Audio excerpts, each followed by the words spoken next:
Un homme qui a eu le privilège d'avoir l'arche du Seigneur abritée par sa famille à l'époque de l'Ancien Testament, mais a fini par avoir une fin tragique dans l'arche touchant Hâtive.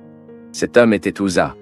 Il était le fils d'Abinadab, précisément l'homme qui a accueilli l'Alliance Arc à son domicile, peu de temps après les calamités qui ont frappé les Philistins. Mais ce qui attire l'attention dans l'histoire d'Uzza, bien sûr, c'est que Dieu l'a blessé. Je sais que dire que Dieu a blessé ou tué quelqu'un peut sembler une étrange déclaration à ceux qui oublient que Dieu est le propriétaire de la vie et qu'il le donne et le prend avec bon à comprendre, sans avoir à donner satisfaction à personne.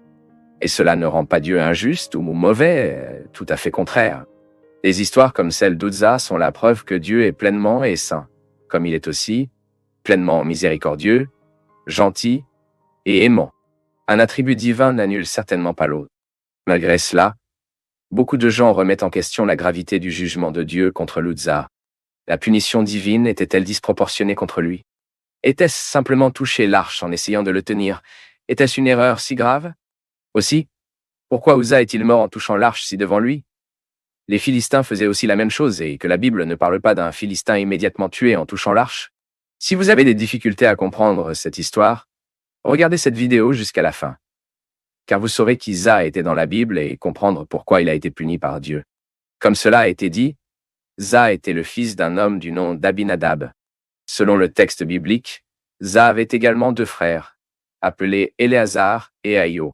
Ce dernier était également présent lorsque l'incident qui a coûté la vie d'Uzza s'est produit. Certains érudits soutiennent que peut-être Uzza et Ahio n'étaient pas spécifiquement des enfants d'Abinadab, mais de leurs descendants, peut-être ses petits-enfants. Quoi qu'il en soit, Uzza et Ahio appartenaient à la maison d'Abinadab. Mais pour mieux comprendre l'histoire d'Uzza, nous devons également revenir un peu plus dans l'histoire biblique. Même avant la période de direction du prophète Samuel, la Bible dit que lorsque les Israélites ont été vaincus par les Philistins au moment de la mort des prêtres et des Finlandais de Ophine, les enfants du grand prêtre Élie, l'arche de l'Alliance, ont été capturés. Les Philistins ont emmené l'arche dans leur ville, mais ont été punis par le Seigneur. Ensuite, terrifiés et ne pouvaient plus supporter les malheurs qui tombaient sur eux, les Philistins ont compris que l'arche de l'Alliance devait être retournée aux Israélites. Et c'est dans ce contexte que l'Alliance Arc s'est retrouvée à Kiriath Jearim. Les hommes de cet endroit ont emmené l'arche à la maison d'Abinadab et ont séparé Éléazar, fils d'Abinadab, pour être responsable d'elle. Et après de nombreuses années, l'arche était dans la maison d'Abinadab. David, qui régnait déjà sur les Israélites, a décidé d'emmener l'arche du Seigneur à Jérusalem, confirmant la position de cette ville comme le centre religieux d'Israël. Le problème est que la mission de transport Arc a été une véritable catastrophe. La Bible dit qu'ils ont mis l'arche dans une nouvelle voiture à voiture, et Uzza et Ahio étaient responsables de la conduite du wagon. Au début, le transport de l'arc était accompagné d'une caravane qui avait une grande fête devant le Seigneur, jusqu'à ce que quelque chose se produise. Lorsque la caravane arrivait à l'Héra de Nakom, il semble que les bœufs ont trébuché ou ont fait un mouvement soudain qui a fait accrocher l'archer. Et c'est alors que, à la hâte, Uzza a tendu la main pour tenir l'arche. Et la colère du Seigneur s'est éclairée contre lui. De cette façon, le texte biblique dit que Dieu a blessé Uzza et il est mort juste là, à côté de l'arche de l'Alliance. Et à cause de cela, cet endroit est devenu connu sous le nom de Pérez Uzza, dont le sens fait référence à l'éruption de la colère de Dieu contre Uzza. Cet événement a rendu le roi David très secoué. Il avait même peur du Seigneur et à ce moment, il a abandonné la poursuite du arc transport à Jérusalem. Puis l'arche a été emmenée à la maison d'un homme nommé Obed-Édom, où il est resté pendant 3 mois. Mais voici une question.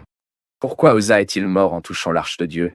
Eh bien, le texte biblique du 2e livre de Samuel, après qu'Arc ait été dans sa maison pendant tant d'années, Uzza a été téméraire et a finalement violé le caractère sacré de l'arche, qui représentait la présence de Dieu habitant parmi son peuple.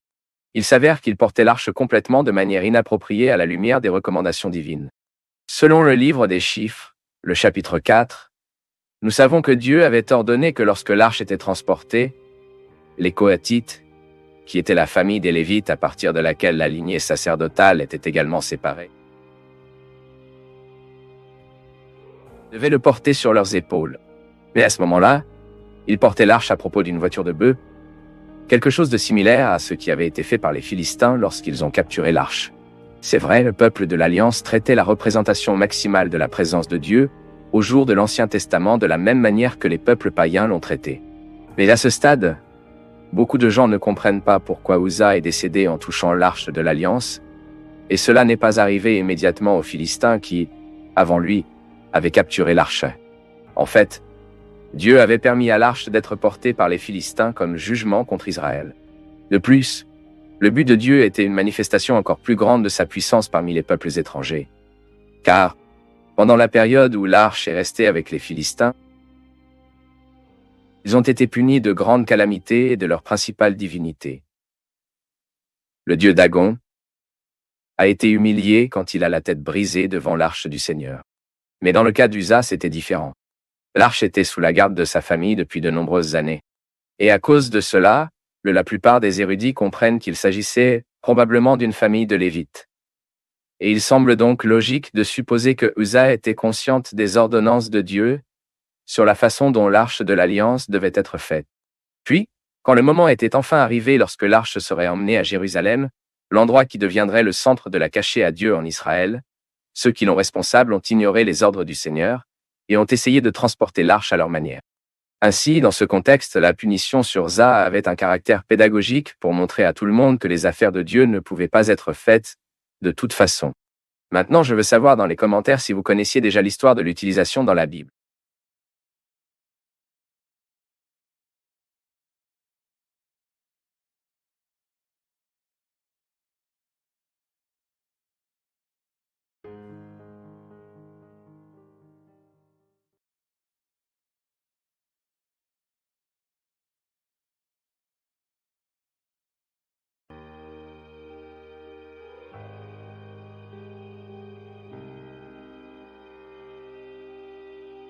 Abner était le commandant de l'armée d'Israël au temps du règne de Saül. En fait, Abner appartenait à la famille royale, car il était le cousin de King Health. Abner était le fils de Ner, fils d'Abiel, le grand-père de Saül. Et il était aussi le père de Jaziel, un serviteur de David. L'histoire d'Abner dans la Bible est enregistrée dans les livres de Samuel dans l'Ancien Testament. Et dans cette vidéo, vous comprendrez tout ce que la Bible dit sur qui était Abner. Abner est devenu connu dans la Bible pour avoir une participation importante aux deux événements liés au règne du premier roi d'Israël, Saül, ainsi qu'à l'établissement du règne de David. Pendant le règne de Saül, Abner a connu une grande influence en Israël. Il a dirigé l'armée israélite dans plusieurs campagnes militaires réussies qui ont permis l'expansion du royaume d'Israël au sud et à l'ouest. C'est même dans l'une des campagnes militaires contre les Philistins qu'Abner a présenté le jeune David au roi Saül. Mais alors, quand la haine envieuse de Saül il était déjà enflammée contre David, Abner a dirigé les troupes qui chassaient David. À l'heure actuelle, il semble qu'Abner ait servi de garde du corps de Saül. Et dans un épisode bien connu, David a réussi à se rapprocher de Saül, alors que le roi dormait et prit la lance et le pot d'eau qui était naissant de sa tête. Et à cette époque, Abner et ses soldats dormaient autour de Saül. Et donc peu de temps après, il a été réprimandé par David. À ce sujet, à un moment donné, le texte biblique enregistre la question de David contre Abner en rapportant que David a crié Abner et son armée, disant « Ne me répondrez-vous pas, Abner ?» Et Abner a répondu, et David a dit « Tu es un homme, n'est-ce pas? Qui est comme toi en Israël? Pourquoi n'avez-vous pas protégé le roi, votre Seigneur? Quelqu'un est allé là-bas pour le tuer? Pas bon que vous ayez fait. Je jure au Seigneur que vous méritez tous de mourir, car vous n'avez pas protégé le roi. Loin du Seigneur. Maintenant, regardez, où sont la lance du roi et l'eau de l'eau, qui étaient près de sa tête. Plus tard, lorsque Saül a finalement été tué après une défaite contre les Philistins, Abner a rapidement tenté de mettre Essed, fils de Saül, sous le trône d'Israël à la place de son père. À l'exception de la tribu de Juda, toutes les autres tribus d'Israël ont initialement reconnu Sketch comme roi. Mais à cette époque, le soutien de la maison de David grandissait. En fait, David était déjà reconnu comme roi à Hébron par la tribu de Juda. Et il y avait un grand conflit entre les partisans du croquis et les partisans de David. Et dans ce conflit, l'armée d'esquisse dirigée par Abner a été vaincue à Gibéon. Mais en fuyant la bataille, Abner a été persécuté par le frère de Joab, qui était le commandant des troupes de David. Abner a même eu beaucoup de mal pour ne pas endommager Zaël, mais Zaël a insisté pour le combattre. Puis, en autodéfense, Abner a tué Zaël avec une lance. Bien qu'Abner soit le commandant de l'armée de Zaël à l'époque de Saül, la vérité est qu'il est devenu encore plus puissant à Zaël après la mort de son roi. Il a eu une grande influence entre les tribus israéliennes. Puis, à un moment donné, Isboset a même accusé Abner d'avoir lié Rispa, qui était une véritable concubine. Lors de cette accusation, Isboset a laissé entendre qu'Abner complotait pour saisir le trône d'Israël lorsqu'il était lié à Rispa. Mais Abner n'a pas accepté de remettre en question sa fidélité et a décidé de vraiment soutenir David en tant que roi dans une nation unifiée. Ensuite, Abner a agi comme un pacificateur et un négociateur devant les tribus d'Israël, et les a tous reconnus David comme roi. Et en vue, David a félicité Abner pour ses efforts et sa fidélité. Ainsi, Abner a eu une participation décisive pour le retrait définitif de la maison de Saül du trône d'Israël, ainsi que pour le rassemblement des tribus israéliennes sous un royaume unifié, et pour l'établissement de la dynastie David. Mais la vie d'Abner a pris fin tragiquement. Il a été tué par Joab, le commandant des troupes de David. Cela s'est produit lorsque Joab est revenu d'un raid. Il a appris qu'Abner avait été bien accueilli par David à Hébron et a tenté de rendre David méfiant de ses véritables intentions. Il a affirmé qu'Abner essayait de tromper David. Puis Joab a envoyé des messagers derrière Abner, le faisant retourner à Hébron sans que David le sache.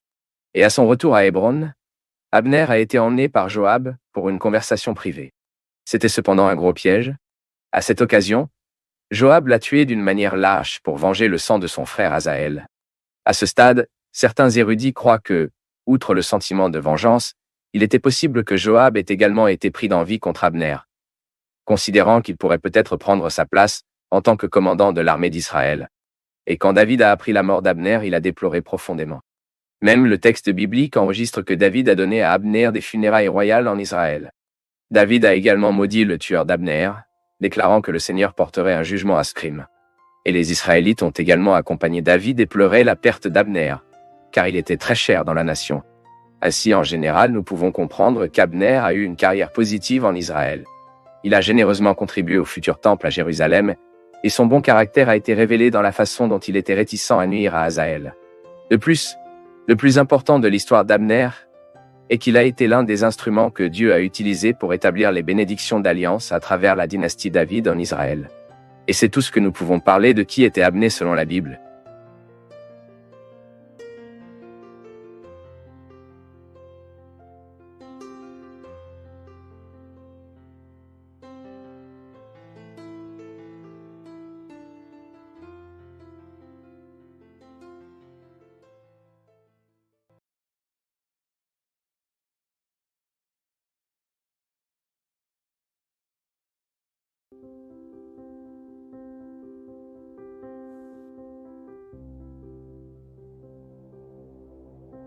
La Bible ne parle pas de qui était la femme du prophète Samuel, mais certainement... Et dans cette vidéo, vous comprendrez s'il est possible de connaître au moins tous les détails sur qui était la femme de Samuel. Par conséquent, certaines personnes trouvent étrange que la Bible n'enregistre pas le nom de la femme de Samuel. Mais la vérité est qu'il n'y a aucun problème avec cela. Il s'avère que le texte biblique privilégie généralement uniquement les personnes qui ont eu un contact pertinent avec le développement de l'histoire de la rédemption. Donc, si le nom d'un membre de la famille d'un caractère biblique n'a pas été cité dans la Bible, c'est simplement parce qu'il n'y en avait pas besoin. Et c'était le cas de l'épouse du prophète Samuel. Même le nom de la femme de Samuel n'est pas le seul à ne pas avoir été cité dans la Bible. Beaucoup pour contraire. Si, d'une part, la Bible mentionne les noms des épouses de personnages tels que Abraham, Isaac, Jacob, Joseph, Moïse, David, et bien d'autres. D'autre part, elle ne mentionne pas les noms des épouses des hommes, comme Joshua. La plupart des prophètes, des rois d'Israël et de Juda, et même des apôtres de Jésus dans le Nouveau Testament. Pour que vous ayez une idée, le nom d'aucune des épouses des apôtres de Jésus n'est cité dans la Bible. Et les apôtres ont joué un rôle clé dans le stade de l'histoire de la rédemption enregistrée dans le Nouveau Testament. Ils ont lancé la fondation de l'Église. Ainsi, en fait, il est plus courant que le texte biblique ne mentionne pas les noms des épouses des caractères bibliques que le contraire. Mais nous savons qu'à l'époque de Samuel, il était inhabituel pour les jeunes de ne pas se marier. Dans la culture juive, construire une famille, se marier, avoir des enfants, il a toujours été considéré comme le niveau de vie prouvé par Dieu. Même le texte biblique parle des enfants comme l'héritage du Seigneur, comme une récompense qui se la donne aux parents. Comme nous l'avons lu dans le psaume 127. Et compte tenu de l'histoire de Samuel, nous pouvons supposer qu'il a probablement épousé une femme de Dieu. Samuel a été éduqué dans Silo et préparé dès son jeune âge au service du Seigneur. La Bible dit que la mère de Samuel, Anna, ne pouvait pas tomber enceinte. Alors elle a fait un vœu au Seigneur et a promis de consacrer son fils au service sacré. Et Samuel est venu d'une famille de Lévites, et après la décomposition de la maison du grand prêtre Élie, Samuel est devenu la principale référence des dirigeants religieux, militaires et civils en Israël. Donc même s'il ne s'agit pas d'une lignée spécifiquement sacerdotale, Samuel a été élevé par Dieu pour être prêtre et juge de son peuple. Par conséquent, à un moment donné dans ce contexte, comme la plupart des hommes israéliens, Samuel a formé sa famille. Il s'est marié et est devenu le père de Joël et Abias. Mais malheureusement, les deux fils de Samuel étaient une source de dégoût pour lui. Joël et Abias n'ont pas suivi le même exemple de ton père. Et à cause des défaillances du caractère des deux frères, certaines personnes suggèrent que la femme de Samuel en avait peut-être la responsabilité. Et même ceux qui pensent que la femme de Samuel n'est peut-être pas totalement peur de Dieu et avait influencé ses enfants au mal. Mais c'est sûr, donc il semble que ce soit très injuste de juger la femme de Samuel comme coupable de la conduite corrompue de ses enfants adultes.